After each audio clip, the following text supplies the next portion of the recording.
guddinaa fi jijjiirama biyyaa keessatti gaheen investimentii guddaadha. Hojiin investimentii lafarratti hojjetamu kun ammoo carraa hojii bal'aa uumuun dinagdee biyyaa cimsuun teeknooloojii babal'isuu keessatti gahee olaanaa kan qabudha. Kaayyoon investimentii inni ijoonis kanuma. Biyyoonni guddinaan badhaadhanis kanaaf investimentiif iddoo guddaa kennu. Haaluma kanaan akka biyyaattis ta'e akka naannootti abbootii qabeenyaa misoomaa ta'aniin hojiileen bu'aa qabeessa ta'an hojjetamaniiru hojjetamaas jiru. Haa ta'u malee abbootiin qabeenyaa kaayyoo investimentii irraa maquun karaa qaxxaamuraan sooromuuf socho'anis ni jiru. Kanaanis magaalota Oromiyaa hedduu keessatti lafti investimentiif kenname yerootti hojii malee dalleeffamee taa'utu mul'ata. Kun ammoo rakkoo bulchiinsa gaarii hamaa ta'uun mootummaa fi uummata walitti buusaa tureera. Mootummaan dhimma kana sirreessuuf haaromsaa as hojii guddaa hojjeteera hojjechaas jira. Lafa hojii malee taa'u gara baankii lafaatti deebisuun.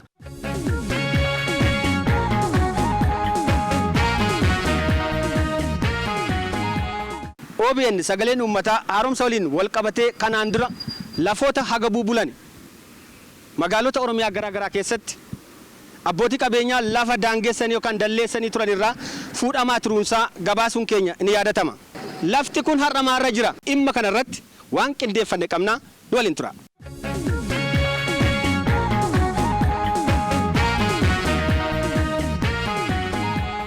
Magaalota sababa investimentiin lafa hojii malee dalleeffamee taa'e waliigaltee addaan kutuun gara baankii lafaatti akka deebi'u gochuun hojii guddaa hojjechaa jiran keessaa magaalaan Duukam ishee tokkodha. Haaluma kanaan magaalaa Duukamitti lafti maqaa investimentiin qabame waggaa dheeraaf ture hektaara 20 ta'u waliigalteen addaan citee erga baankii lafaatti deebi'een booda ijoollee qonnaan bultootaa fi qonnaan bultoota investii gochuuf humna qabaniif akka kennamedha kan odeeffanne. Kun ammoo hojii jajjabeeffamuu qabu akka ta'edha. Kaaree kuma kudhan gadhiiste bara 2000 lafa chaayinaa kana jechuudha. 2000 kaaree kuma kudhan gadhiiste jechuudha. Gaaree kuma kudhanii san nuyi bakka bu'aa lafa mana jireenyaa nu kennaniiti. Harmee keenya san immoo bakka bu'aa investii akka irratti gootu kennameef jechuudha. Kanaaf iyyeecha kaleecha manatti hafe mana baasaa jira jechuudha akka bulchiisa magaalaa keenyatti. Akkuma jirutti lafa keenya babal'ina magaalaa Duukamiitiin kan kee lafa keenya gallakkisne yaa obeenya gammachiisuun arganne turreeyyuu. Amma immoo investimentii irratti hundaati ijoolleen lafa gallakkise ijoolleen qotee bulaan lafa gallakkise kuni mootummaan gadi fageenyaan hubatee erga laaleen booda humni isaanii investimentiitti warra dhiyaachuu danda'an warra hojjechuu danda'an investii yaa godhan jedhanii mootummaan naannoo federaalaatis mootummaan naannoo Oromiyaatis kan irratti hundaa'e caarraa kana nu uume gadi nu deebise kana mara qopheessaa magaalaa Duukamitti nu fide nama 52 ta'anii investimentii irra kana irratti hundoofne hojjechuudhaaf saayitiin nu barbaadame warra tanaan dura gifiidhaan lafa fudhate warra waan xinnaan fudhate irraa fuudhee lafa kana deebise misoomsuun daddachanii jedhe qabeenya keenya waan jiru hunda hordofee inni amma kana nu qopheessee jira. Ammas immoo nus gammachuudhaan hojii kana itti gallee hojjechuudhaaf bakka itti dhalannee guddanne irratti bakka naannoo irra jiru irratti nus immoo investii godhuudhaaf qophii taane maallaqa keenyas kan qabnu horii keenyallee kan qabnu manumallee qabnullee qabsiisnee baankiidhaan kana irratti investii godhuu barbaaduudhaaf inoo qophii jirra. Sirriidha. Amma wanti fooyya'e akka magaalaa keenyatti amma harmee kiyyaaf jechuudha haadha kootiif kaarameetirii 3,400 kennameef jechuudha. Duraan abbaa qabeenyaa bineessa wal guuranii magaalaa kanatti sobaan lafa qonnaan bulaa birrii 2 fi doolchii 6 guuranii burjaachachaa turan jechuudha. Amma garuu bulchiisni magaalaa keenya xiyyeeffannoo kennuudhaan qonnaan bulaa fi ijoollee qonnaan bulaatirree bakka bu'aa lafaa kennaa jira. Qonnaan bulaafirree bakka bu'aa lafaa kennaa jira. Dargaggeessa firree walitti qabeet hojii uumaa fi jira jechuudha akka bulchiisa magaalaa keenyatti jechuudha. Kontineerii bichaatti irratti kontineerii fi dimdi'anii sobanii ashawaa fi wannoo wayiin baasanii akka harmaataa wayii ol baasanii isaan booda gatanii biraa deemu jechuudha. Isaan booda dhufaniit miliyoona irratti gurguratanii deemu jechuudha namni dhuunfaan tokko jechuudha. Amma immoo isaa sanirraa addaan kutaniit bulchiisni magaalaa keenya isaa addaan kutaniit qonnaan bulaadha proposaalii irratti hojjetamee fi naannoo kanatti naannoo bulchiisa magaalaa kanaatti mirkanaa'ee Oromiyaa deemeera jechuudha. Oromiyaan irree akkasuma san xiyyeeffannoo itti kennanii qonnaan bulaa kana dafanii iddoo kana harkaan gaanii qonnaan bulaan akka jijjiiramu godhuudha jechuudha. Kanarraa fudhatame kaarameetirii 28 narraa fudhatame investimentii kan kenne amma immoo kan kenne booda immoo bulchiisni magaalaa qotee bulaan kun lafa amma kana egaa kenne immoo innis investimentii godhuu qaba lafaaf irratti kan jedhu kaarameetirii 3,400 kennee jira. Amma maal kan ulfattanii deemame maal of harkaa qabdu? Amma kan godha dhufadhee irratti misoomsisuu investimentii godhuun barbaadamu.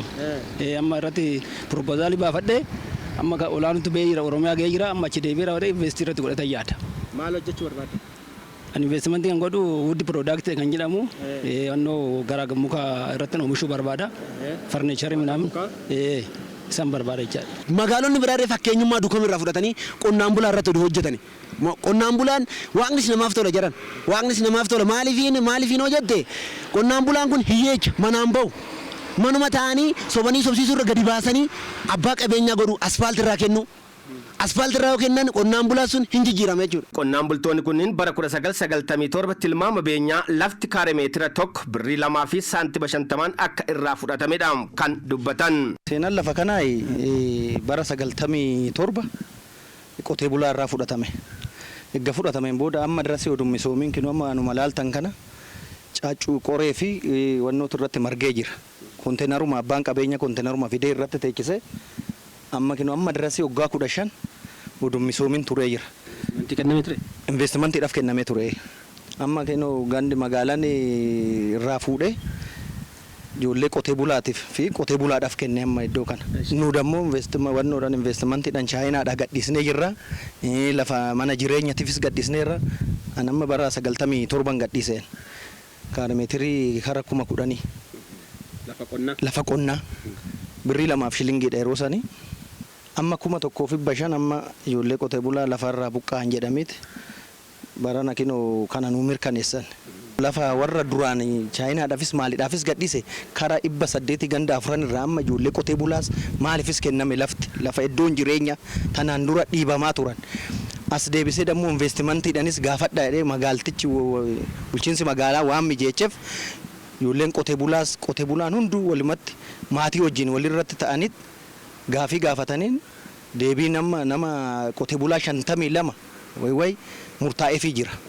Akka magaalaa Duukamitti. Akka magaalaa keenyatti qonnaan bultoota egaa haaromsaatiin booda yeroo jijjiiramaa kana keessatti qonnaan bulaa yaadachuudhaan gara investimentiitti galtan jedhanii nu kakaasanii namoota lafa gallakkisne akkaataa kanaatiin lafa abbaa qabeenyatirraa yeroo dheeraa bara dheeraa ture oomaa tokko sanbaleexaa fi qoreen adda addaa irratti magraa ture.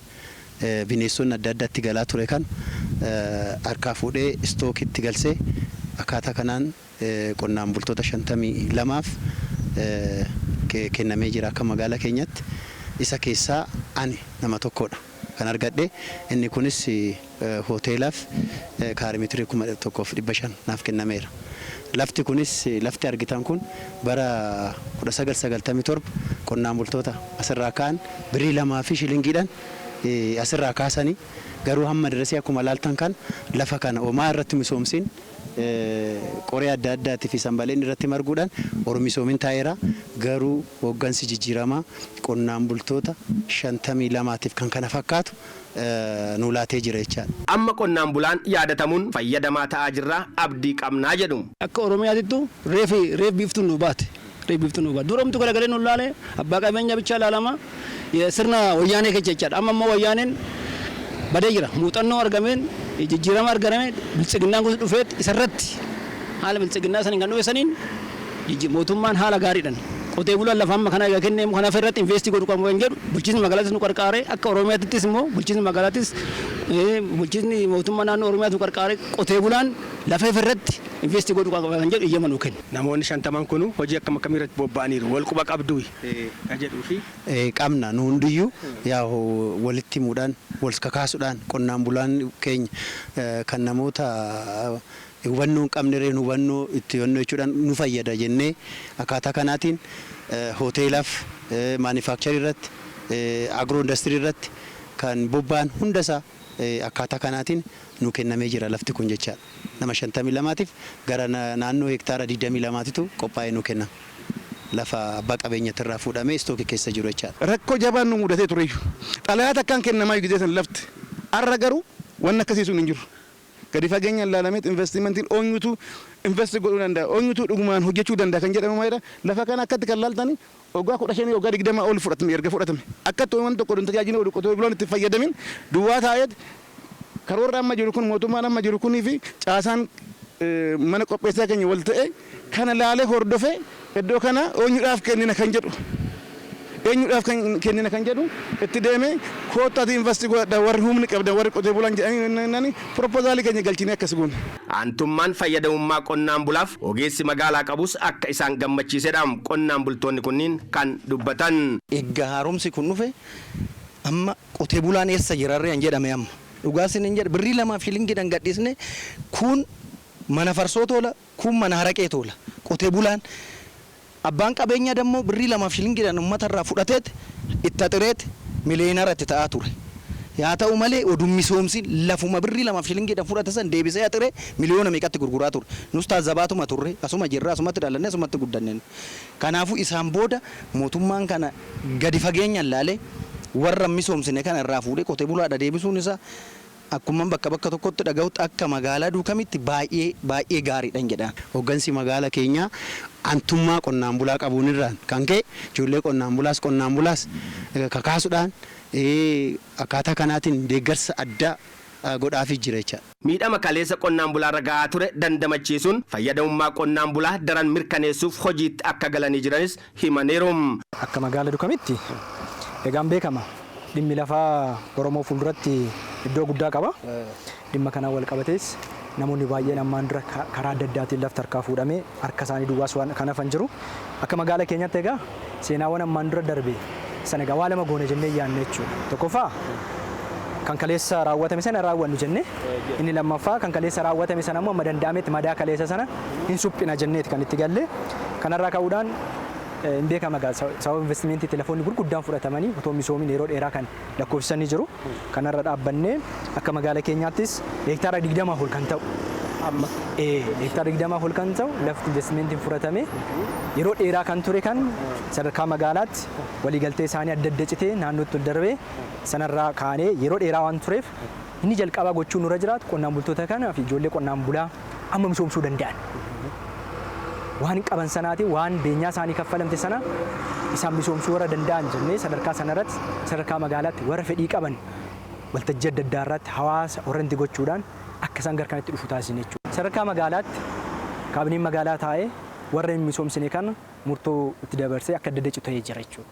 Kanarra dhaabbannee lafti madda cite kun eenyuuf kennamuu isarra jiraata waan jedhu san waadaan nuti gallees hawaasa kan deebisnee dhaabuutu nurra jiraata waan jedhu san quuqama hawaasarraa kan maddu haaromsaan booda hojiin kunis kan hojjetame sanarra dhaabbannee qonnaan bultoota karaa kamiinuu amma kaapitaala of harkaa qaban misoomsuu warra danda'an sadarkaa gandaa kaasnee qulqulleessinee beenyaa fudhachuu isaanii amma isaan fudhatan amma isaan misoomsuu danda'an kaapitaala isaanii ilaaluudhaan akka isaan hojiitti seenan taasisne jechuudha. Kanarraa kaasuudhaan piroojeektii isaan akka qopheeffatan deeggarsa addaa goonee fi akkuma amma isinii kaasu marsaa lamaan namni 52 heektaara 18 ol isaaniif eeyyamamee gara naannootti yaada murtii wal dabarsinee jira jechuudha.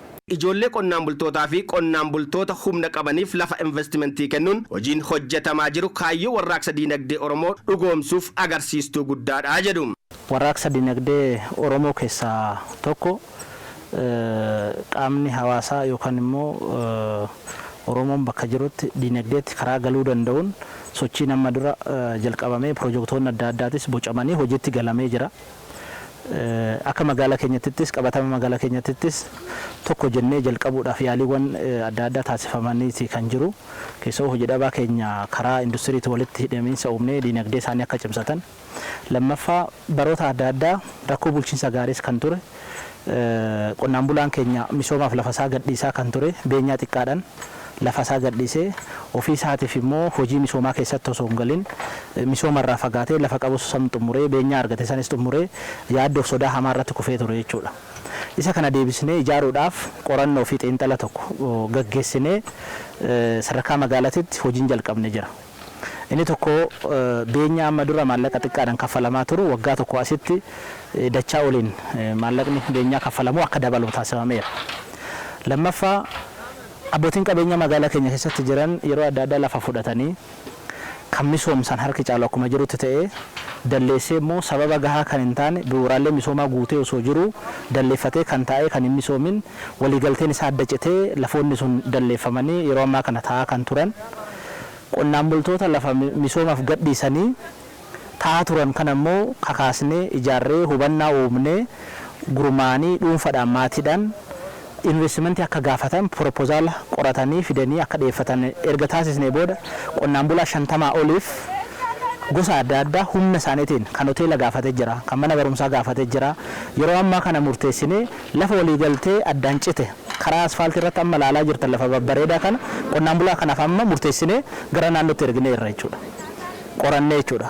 Gaafa gubbaarraa murtaa'ee dhufe kallattii naannoon isa amma dura ka'e qonnaan bulaa kana dursa kenninee gargaaruu hojjechuu akka qabnu erga taasifame booda qorannoo bal'aa erga gaggeessine booda qabatamaadhaan qonnaan bulaa 50 ol kana keessatti hojiitti galchuudhaaf jalqabbiin jalqabame kun waan guddaa dheedha. Qonnaan bultoota gara investimentiitti dhufan kana hubachiisuu fi amansiisuun hojii guddaan akka hojjetamedha. Fedhiidhum kana yoo kakaasuun yeroo dheeraatti fudhateera. Dafanii dhufanii akka investimentii kana gaabii kana gaafatanillee gar kanatti akka dhufaniif jechuudha. Fedhiin bal'aan hin turre. Waltajjii adda addaa irratti akka isaan dhufan investi gochuu danda'an carraan kun akka jiru isaaniif banne sanarraa kaaniti gar kanatti kan dhufu. Hubannoonis kennameef yeroo piroojeektii isaanii qopheeffatanillee deeggarsa addaa godhamee fi konsaltee ta'anii dabalatee waan isaan irratti dandeettii isaanii fedhii isaanii irraa kaaneet kanarratti dhufuu akka danda'an kaapitaala isaan dhiyeessuu danda'an saniif giddu galeessa godhanneeti kan gar kanatti akka isaan dhufan taasisan jechuudha. Akkuma ilaallu immoo gama naannoon duukam ammas qonnaan bulaan marfameetu jira. Lafti investimentiin hin dhaabbatu. Investimentii biyyi hin qabne guddachuus hin dandeessu waan ta'eef investimentiin kun akkaataa qonnaan bulaa hammatee deemuu danda'utti maaltu hojjetamaa jira meemee? Egaa bara kanaaf amma investimentoota haaraatiif lafti beenyaa kaffallee fuune tokko hin jiru. Kan jennes dura qonnaan bulaa kana dhaabuun nurra jiraataadha. Kanarra dhaabbatee investimentiidhaan lafa fudhatamee amma jiru warra potenshaala qaban itti deemuu danda'an bu'uura misoomaa isaanii guunnee fi warra itti deemuu danda'an deeggaree gara misoomaatti isaan seensisaa jirra jechuudha. Achi keessatti carraa hojii uumu deeggarsa addaa akka godhamuuf sadarkaa magaalaatti deemaa jira jechuudha. Duraan hubannaan isaa hin turre qonnaan bulaan akkamitti lafa isaa beenyaa erga fudhatee dhuguma ofii isaatii humna isaatiin hojjechuu hin danda'e kan jedhu iyyuu hubannaan hin turre jechuudha. Dura walumaa galattu seerumti isa gargaaruu hin turre. Erga seerri ba'ees immoo seerri isa gargaaruu isaan irratti hubannaan hin uumamne. Hubannaa sana erga kennuu jalqabne maal gochuu jalqabe kan lafa qabu lafa kiyyarratti anuu hojjechuu hin danda'a jedhee lafa ofiisa irratti hangaafatee amma eeyyama beef hin jira. Kan lafa fixate immoo nuti lafa qabnu baankii keessaa baasnee irratti propose goonee qabawayii qabannee naannoodhaaf erginee irraa naannoonis ilaalaa jira yeroo dhiyeenyatti murteessee hin ergaa feennee amannaa jechuudha. Kun hojii tokko. Inni kan biraa magaala keessatti qonnaan bulaa kana deebisnee ijaaruudhaaf gara baankiitti wal qabsiisnee gamoo ijaarree gamoon ijaaramee yeroo ammaa kana kireeffamee galii sassaabaa jira. Galii walitti qabame kun immoo yeroo dhiyeenyatti kaffaltii jalqabee jechuudha. Galii jenereet gochuu jalqabeera.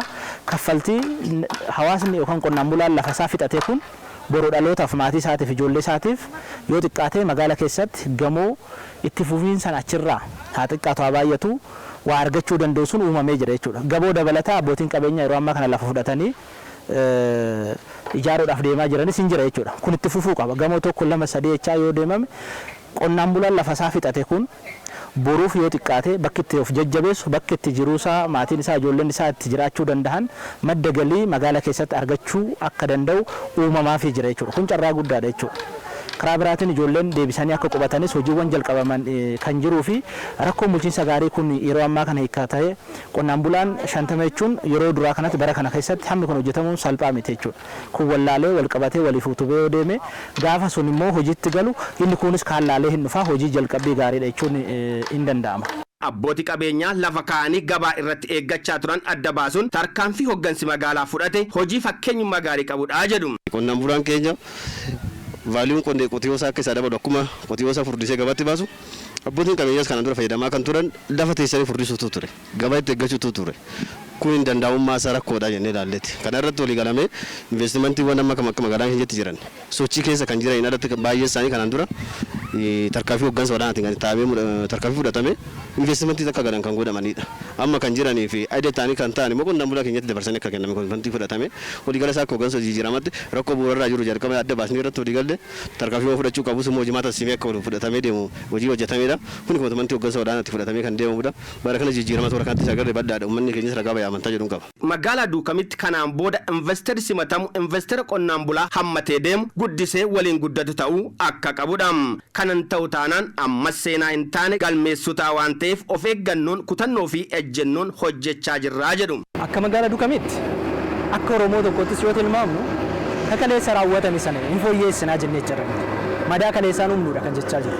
Qonnaan bulaan ammanne taanaan qonnaan bulaa keenya dhiibnee magaalaarraa fageessaa deemuun Tokko seenaan taanii galmeessinee darbe. Inni lammaffaa abbootii qabeenyaa qonnaan bulaa keessatti hin horenne ta'an seenaan taanii galmeessuutti deemna.